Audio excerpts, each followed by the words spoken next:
La vidéo 27 s'est donc terminée sur la conclusion concernant l'immunité innée.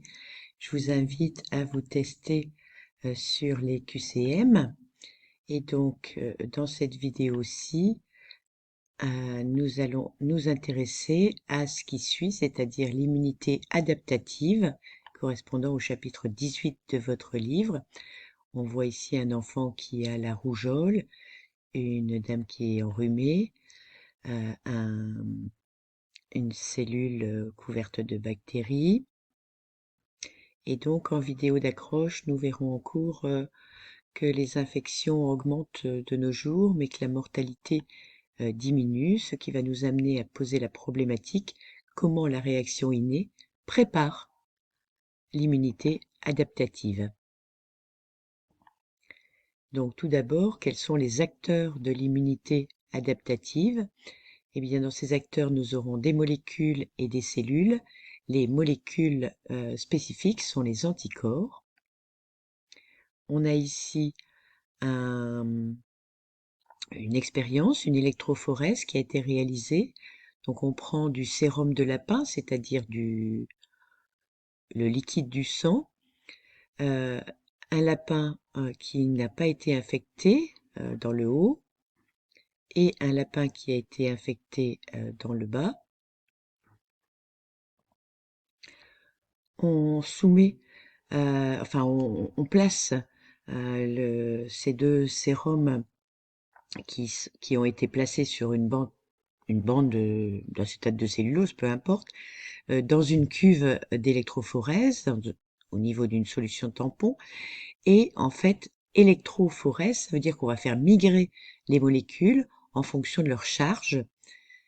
Et donc, on voit ici que les deux lapins ont une protéine qui s'appelle l'albumine, mais que ces deux lapins ont des globulines en quantité différente et principalement des gamma-globulines que n'ont pas les lapins témoins, c'est-à-dire les lapins non infectés, et les alpha-globulines non plus. Donc, il s'agit en fait des fameux anticorps. Donc, les anticorps, on les appelle aussi des immunoglobulines. Ce sont des molécules du sérum, c'est-à-dire du liquide du sang, et elles sont produites après la réaction inflammatoire aiguë. Et nous voyons ici la quantité de virus dans le sérum qui augmente rapidement et qui suit la réaction inflammatoire qui précède même celle-ci. Et nous voyons les anticorps qui vont apparaître au moment où la quantité de virus est maximale. Et on voit aussi que, au fur et à mesure que cette quantité d'anticorps augmente, la quantité de virus va diminuer. Donc on peut ajouter et provoquant la diminution de la quantité d'un antigène présent dans le sérum. Ces molécules sont des protéines que vous étudierez en TP, toujours grâce à l'INMOL. Vous devrez montrer que un anticorps est formé par deux chaînes lourdes, représentées ici en rouge et en beige, et deux chaînes légères, représentées en vert et en bleu, ce qui correspond à ce schéma simplifié qu'il faut représenter dans votre cours. Les chaînes lourdes sont donc ici les chaînes les plus longues, et les chaînes légères, les chaînes plus courtes, qui sont vers l'intérieur.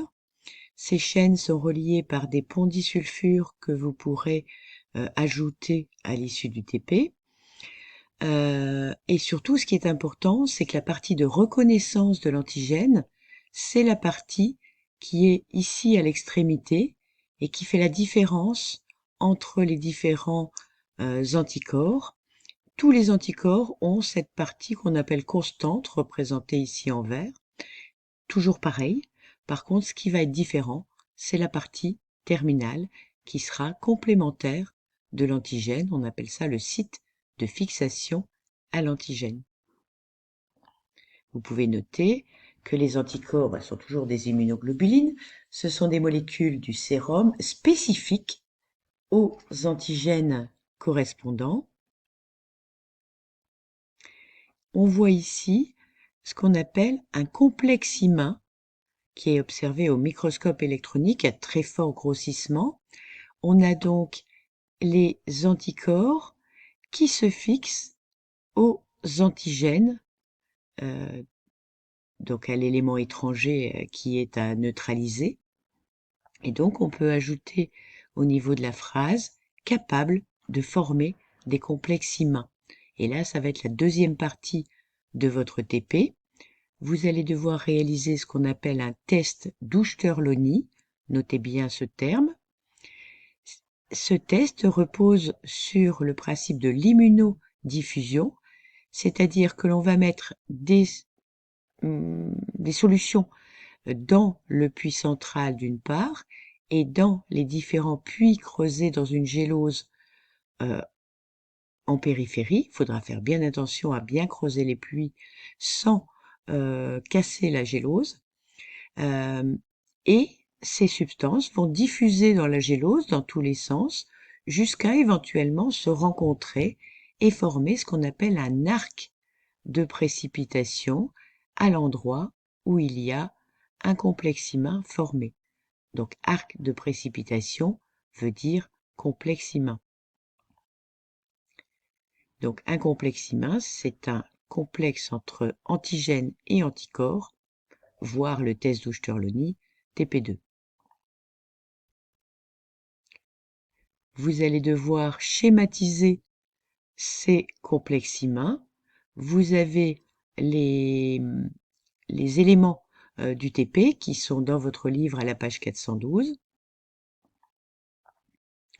Et vous avez aussi les représentations que l'on vous demande d'utiliser.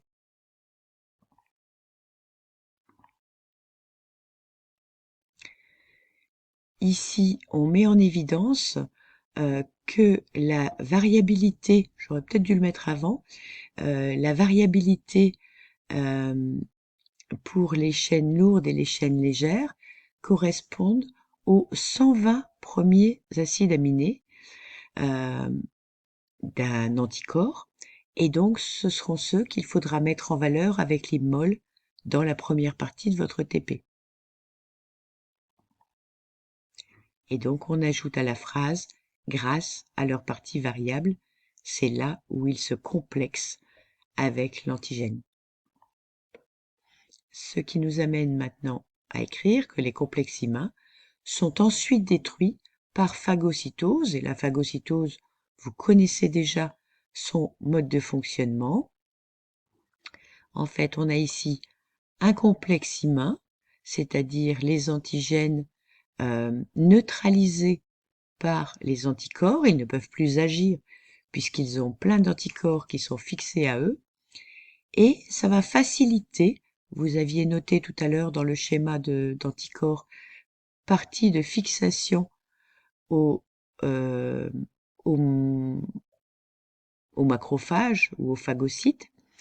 Et vous voyez que cette partie constante, quel que soit l'anticorps, va aller se positionner dans des récepteurs à la surface du phagocyte, ce qui va accélérer leur prise en charge, donc les 4 étapes de la phagocytose que vous connaissez déjà, pour finalement libérer que des résidus et donc amener à l'élimination du pathogène.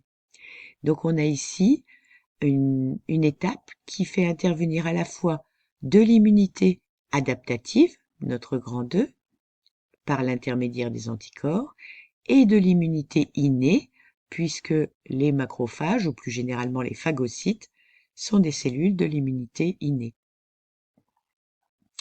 On peut ajouter que cette phagocytose, donc, elle est facilitée par les récepteurs de la partie constante des anticorps au niveau de la membrane du phagocyte. ce qui amène à la notion 84, l'immunité adaptative complète l'immunité innée chez les vertébrés. Elle assure une action spécifique contre les motifs moléculaires portés par des agents infectieux ou des cellules anormales. Ce qui nous amène à la question, mais par quelles cellules sont produits ces anticorps? C'est ce qu'on va voir dans le paragraphe suivant. Et donc dans la vidéo 29.